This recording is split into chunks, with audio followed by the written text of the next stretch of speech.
Welcome to the Allison Knows podcast. Mhm. Today, we're going to do a deep dive, a really deep dive into Yeah. the American judicial system. Yeah. And Big one.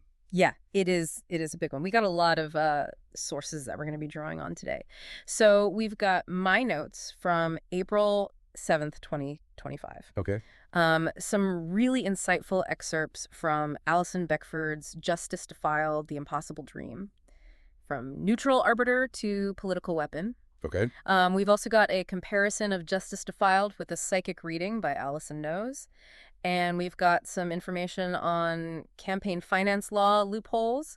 There's a study guide on justice, politics, and prophecy. Nice. And a briefing document synthesizing Justice Defiled with those psychic predictions. Okay. So, This is a lot to unpack. yeah, it is a lot to unpack, but I'm excited. You too. I think it's going to be a really interesting deep dive today. I think so too. And I think what we're going to be doing today is try and give our listeners kind of a picture of how complex Right. the judiciary is. Yep. And, start with this idea. That's kind of the dream, The ideal situation is that we have a judiciary that's completely neutral Yeah. and operates beyond the reach of political influence and societal pressures. Right. Like a bastion of neutrality. Yes, exactly. One of the sources uses that phrase, a bastion of neutrality. It's a beautiful image. Yeah. And it's very important, that idea, of judicial independence. And it's not like it's a new idea. Yeah. If you look back historically, ancient civilizations, people have always been trying to create systems where you can have some kind of fairness Right. and some kind of impartiality. Yeah. And then, of course, as we move forward through history, during the Enlightenment, Right. all the thinkers then were really focusing on this need for a judiciary that is Right. not influenced by outside pressures, Right. because that's how you protect individual rights. That's how you have a rule of law. Yeah, absolutely. And I like, mean, of course, in the United States. the founding fathers, when you read the Federalist Papers, Yep. they make this case for an impartial judiciary that can actually stand up to the other branches Yeah. of government and protect Right. the rights of the individual. Yeah. And then a really pivotal moment, I think, in American history was the appointment of John Marshall and the Marbury v. Madison case. Huge. Yeah. That was really a turning point for the Supreme Court. It was. And I think what a lot of people might not realize is that Marbury v. Madison wasn't just about who got to be on the Supreme Court. Right. The big takeaway from Marbury v. Madison was that it established judicial review. Right. So all of a sudden, the Supreme Court had the power to review laws passed by Congress, review actions taken by the president, and determine if they were constitutional or not. Right. Huge. Yeah.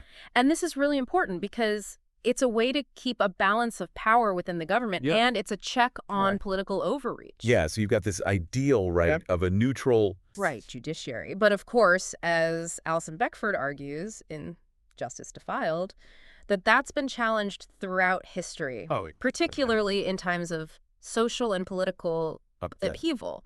Like, she points to the Civil War era as an example. Right. And you wonder, is it even possible to be truly neutral? Well, and that's a good question. Right. What does neutrality even mean? Yeah. Right. And I think one of the big things that we're seeing today that makes this whole question of neutrality so difficult is the way that judicial appointments have become so politicized. Yeah, and your notes actually talk about how Yes. potential judges are under intense scrutiny now, Oh, yeah. not just for their legal qualifications, but for their perceived ideological alignment. Absolutely. And you've got all these interest groups Oh, my God. that are lobbying like crazy Lobbying hard. Yeah. to try to influence these appointments. So it's not just about, like, are you a good lawyer? Do you have the right temperament to be a judge? It's all about Right. where do you stand on the political spectrum? Right. And one of the sources that I found actually says that both the executive and legislative branches Right. are strategically using these appointments to, Yeah. quote, extend their policy influence into the judiciary, That's right. which, of course, would disrupt that balance of power Oh, yeah, absolutely. that the founders intended. Right. You're picking people Yeah. who have very specific ideological pedigrees. Right. You're not just saying, oh, this person's a good lawyer. Yeah. You're saying, this person's a good lawyer and they think the way I do. Right. And you want to make sure that they're going to That's right. uphold your particular policies. And think about it. Federal judges, they have lifetime appointments. Right. So this has a ripple effect for decades. Right. Right. You know? Yeah, it's not just a 4-year term or something like that. We're talking Yeah. about decades. And then there's this whole phenomenon of litmus tests. The litmus tests, Which yeah. in my notes I have described as ideological benchmarks Yeah. that you're expected to meet if you're a potential judicial nominee. Yeah. So it's basically like you're being tested Oh. on really hot button issues like abortion or gun control Right. to make sure that you're going to fall in line I got the right answer. with a particular That's right. ideology. Yeah. And this is a tough one, Yeah. because there are arguments on both sides. Right. What are some of the arguments in favor of litmus tests? Okay, so people who say litmus tests are a good thing, they're saying, look, we need to make sure that we're safeguarding these fundamental principles. Right. We need to make sure that the judiciary reflects the will of the people. Right. We need to prevent our rights from being eroded. Right. Right. And they see this as like a way to promote societal progress. Right. But on the other side, Right. what are some of the concerns about the people who don't like the litmus tests are saying, look, if we make everybody pass this really rigid ideological test, Yeah. then we're not going to have a diversity of viewpoints on the bench. Right. And it's going to undermine the impartiality Right. and the independence of the judges. Like, you're only picking people who agree with you. Right. And then what happens if something comes up where Well- they're supposed to rule against you? Right. What's going to happen then?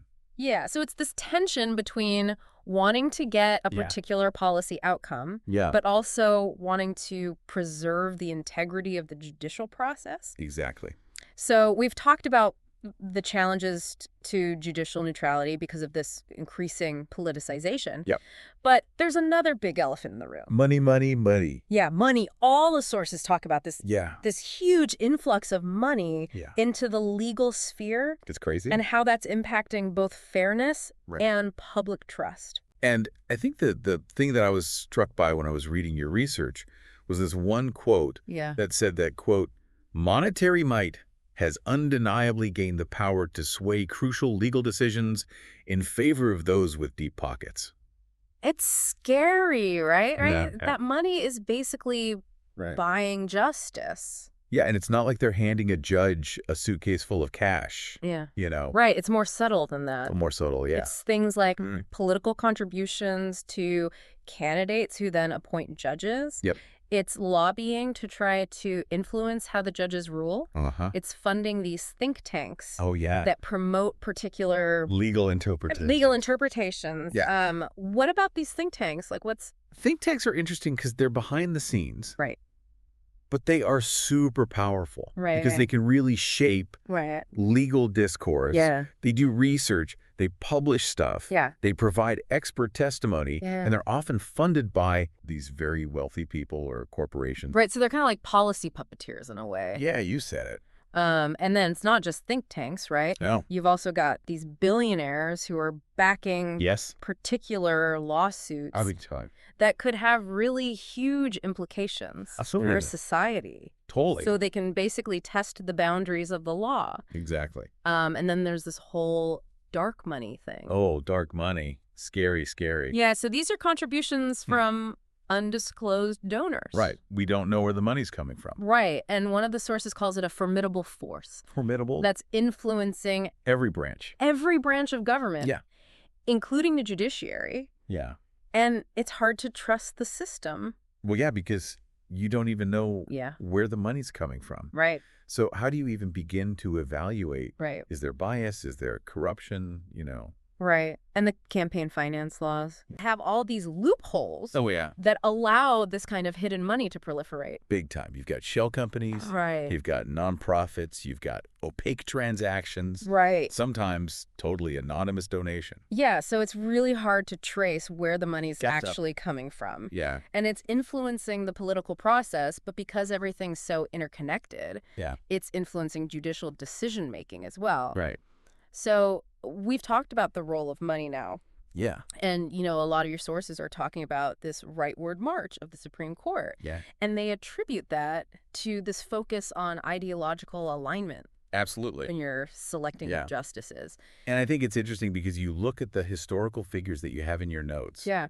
And it shows how different kinds of legal philosophies have shaped the court. Yeah. You've got John Marshall early on really establishing the authority of the court. Then you have Roger Taney and the Dred Scott decision, Yeah. which was obviously a terrible decision in American history. Yeah. But, later on, you have people like William Rehnquist who emphasized federalism. You have Clarence Thomas today, who is a very strict originalist. Right. And all of these different justices, Yeah. with their different ways of thinking about the law, have kind of steered the court. Right. And it feels like presidents, when they're making appointments, Yeah. they're very aware of this. Totally. They're trying to Leave their mark. Yeah. on the court's trajectory. And I think what your notes point to Yeah. is that in recent years, there's been what some people are calling Yeah. a departure from established legal norms. Right. And some decisions have gone into Right. uncharted territory. Yeah. And it's interesting to think about that in the context of a changing world. Right. We're dealing with Right. social media now. We're dealing with artificial intelligence. All these things that the founders couldn't have possibly anticipated. Totally different landscape. Yeah. Right. So how do you interpret the law in the context of that changing world? Right. How much do you stick with precedent? How much do you adapt? And you look back at landmark decisions throughout history, from the early days of the Republic to, Brown v. Board, Miranda v. Arizona, and you see that there's always been this push and pull between social norms, legal precedent, and the personal philosophies of the justices. Right. And your notes also talk about the things that influence a judge's judicial philosophy that happen outside of the courtroom. Right. It's not just about the law. Yeah, it's their legal education, their mentors, the times that they lived in, The world that they inhabit. and the political realities. Yeah, for sure. And while we've been talking about this rightward trend, Right. your sources also acknowledge that the court has been responsive to changing norms on issues like LGBTQ rights and environmental law. Yeah, for sure. And these landmark decisions, they really do have a huge impact on policy. Yeah, they shape laws. Yeah. They shape government directives. They shape social norms. It's all connected. Totally connected. The judiciary, it doesn't exist on an island. Yeah. It's part of this bigger societal and political ecosystem. Yeah. Okay, so we've talked about neutrality, we've talked about money, we've talked about this perceived rightward shift. But what are some of the potential consequences of all this? Well, I think the biggest thing that your sources point to is this erosion of public trust in the judiciary. Yeah. If people start to think that judges are just political actors, or that they're being influenced by outside forces or special interests, they're going to lose confidence in the system. And that's a really big problem because the judiciary, it's a pillar of a stable society. And if people don't trust the courts anymore, it could lead to all kinds of instability and unrest. That's scary, yeah. Yeah. And it does feel like the partisanship is getting worse. Oh, absolutely. Particularly, especially on the Supreme Court. Yeah, when the appointments are so contentious and they're breaking down along party lines, it makes it hard for people to believe that the judges are impartial. You start to think, oh, they're just going to vote the way their party wants them to vote. Right. And then you've got these outside forces that are weighing in, Right. the lobbyists, the political pressure. And the way that the media covers these issues. Oh, my God. Yeah. Is often very polarized and divisive. Yeah, everything's so black and white. Yeah, and you don't get that nuance. You don't get nuance. There's no gray area. Yeah, and that just kind of reinforces these divisions in society. Makes it harder to have a conversation. Yeah, and we talked about the litmus tests. And how, while the intention might be good to try to protect certain values, they could also be undermining the impartiality. Exactly. You're picking judges who think a certain way. And then are they going to be open to other perspectives? Yeah, and then you've got the whole influence of money. Yeah, that's a big one. And that's a really fundamental question about, is there equal access to justice for all, regardless of their financial resources? Right. Can justice be bought? Yeah, that's a really be unsettling question. Yeah, for sure. And then your notes talk about this erosion of voting rights protections. That's stemming from Supreme Court rulings. Yeah. And that casts a shadow of doubt on the integrity of our elections. Yeah, it's a really fundamental question about, can we trust the process? Right. And now it's really interesting because you have these psychic predictions in your sources that are actually kind of echoing some of these themes. Okay, so tell me about these predictions. Okay, so the psychic reading by Allison Knows Yeah. is predicting legal action against Donald Trump by grand juries and Right. the DOJ, and that the courts, the Yeah. military, and Congress Wow. are all going to play a role in this. So big players all involved. Yeah. Okay. And then there's this prediction about Elon Musk being ruined, Oh. and that somehow that's going to impact Trump as well. Okay. And then a concern about America becoming a pariah on the world stage Wow. because of a potential... Because of a leader who's maybe not making great decisions. It's like a maniac leader. Yeah. Big personality. Yeah. And then some warnings about Yeah. potential cuts to Social Security and Medicaid. Okay, so like bread and butter issues for people. Yeah, essential programs. All right. And then relevant to our conversation today is a prediction that some Supreme Court justices I'd be interested. might actually flip because of financial influence. So this ties back into what we were talking about before. Right, like money is influencing even the highest court in the land. So it's interesting because you've got this legal analysis on the one hand, Right. and then you've got this psychic reading on the other hand. Yeah. And they're both kind of pointing to Yeah. these same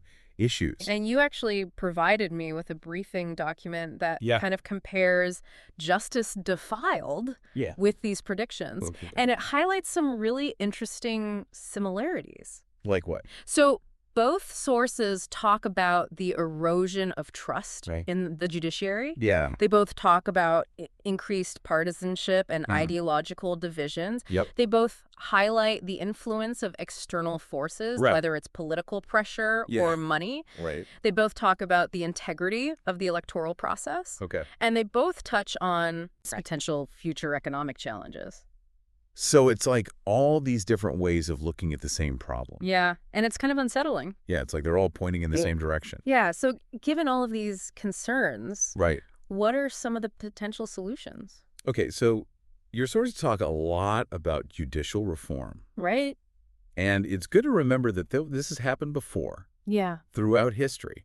When there have been periods of social upheaval, Yeah. people have said, okay, the courts need to change. Right. Right. And we can also learn a lot Yeah. from looking at judicial systems in other countries. Right. And your sources make a distinction between these Yeah. code-based legal systems like in France and Germany and the common law systems that you have in the U.S. and in places like the U.K. and Canada. And they're just fundamentally different ways of thinking about the law. Yeah. You know, in code-based systems, the judges are applying these detailed codes. Right. In common law systems, there's much more emphasis on precedent. Right. So it's like, Yeah. how much weight do you give to previous decisions? Exactly. And how much flexibility do you have Right. to interpret the law? Right. And when it comes to reform in the U.S., Yeah. a lot of your sources are talking about depoliticizing appointments, Right. trying to get away from these really partisan battles Yeah. over who gets to be a judge. Yeah. Is there a way to make that process less about politics and more about qualifications and experience? Another big one is civic education and legal literacy. Yeah. We need to make sure that people understand how the system works Yeah. so that they can be better advocates for change. Right. So that they can hold their elected officials accountable. Exactly. Strengthening ethical guidelines and recusal rules for judges. Yeah, so that people have more confidence that the judges are being fair. Yeah. Addressing systemic inequities. Yeah, we need to make sure that the system itself is fair, Yeah. not just who's on the bench, Right. but the rules of the game. Right. And then empowering communities to actually have a say in how the system is reformed. Yeah, because they're the ones who are most affected by it. Yeah. And then there's this big The big one. Yeah. constitutional debate Reforming the Supreme Court. reforming the Supreme Court. Yeah. So should we even touch the Yeah. Supreme Court? It's a tough one. Yeah. And there are very strong opinions on both sides. Yeah, absolutely. And a lot of your sources talk about term limits for Supreme Court justices or some kind of rotational service. Yeah. And the argument in favor of that is that it would bring fresh perspectives, prevent any one ideology from becoming too entrenched. And maybe make the appointments less political. Yeah. Because it's not a lifetime appointment anymore. So Right. the stakes are lower. But on the other hand, people are worried that term limits could actually make things more political. Yeah. Because if you know that a justice is going to be leaving in a few years, they might be more susceptible to political pressure. Right. And also you're losing all that institutional knowledge That's right. and experience. Yeah, it's a tough one. So what about these international systems? Are there any lessons that we can learn? Yeah. I mean, there are some interesting examples. Yeah. The German Constitutional Court Mm-hmm. has this system where the judges are selected Yeah. by a two-thirds majority of the parliament. Okay. So you have to have some kind of cross-party agreement. Right. So it's forcing more consensus. Consensus. Yeah. And there are other international models Yeah. that focus on merit-based selection, transparency, Right. bipartisan collaboration. So there are things that we can learn There are things that we can learn. from other countries. Yeah. Yeah. And your notes also talk about modernizing the courts. The 21st century. Yeah. So leveraging technology, Right. bringing in experts from other fields. Right, because the law is not just about the law anymore. Yeah. It's about technology, it's about science, it's about all these different things. And ethics, of course. Yeah, huge. And diversity. Absolutely. Making sure that the For courts a society. reflect the society that they serve. Yeah. And education is huge. Yes, education is huge. You know, making sure that people are Yeah. informed citizens. So that they can hold the courts accountable. And the media plays a role, too. Yeah. You know, in terms of how they're shaping Right. public perception Yeah. and grassroots mobilization, Yeah. people getting together Yeah. to demand change Yeah, people power. and constructive dialogue, you know, Yes. Can we talk to each other across those divides. even if we disagree? Yeah. Yeah. And ultimately, the important thing is voting and holding our leaders accountable. that's right. So, okay, what does all this mean? Yeah. For you, the listener, Right. Understanding all of these forces that are shaping the judiciary. Right. The politics, the money, the social trends. Yeah, it's important if you want to engage It's complicated. with the legal landscape Yeah, and if you want to be part of the solution. absolutely. And hey, if you're enjoying this deep dive, please take a second to like, subscribe, and share the deep dive. Yes. And join Allison Knows on Spotify and YouTube for more in-depth explorations. And you know what? I think what's really interesting here is that when you look at the historical context and the international comparisons, Yeah. the problems that we're facing with the judiciary in the U.S., Yeah. they're not unique. Right. These are problems that people have grappled with Yeah. all over the world and throughout history. Right. And there are solutions out there. So what's the big takeaway here? The big takeaway is that there's this tension Yeah. between the ideal of a neutral judiciary Yeah. and the reality of political and societal pressures. And it's a tension that we always have to be aware of. Right. We have to be vigilant, we have to be informed, and we have Yeah. to be engaged if we want to safeguard the integrity of our courts. So keep learning, keep exploring these issues. Absolutely. And what are the biggest challenges that stand out to you Yeah. as a listener? Right. What reforms do you think would be most effective? If you like this kind of humor,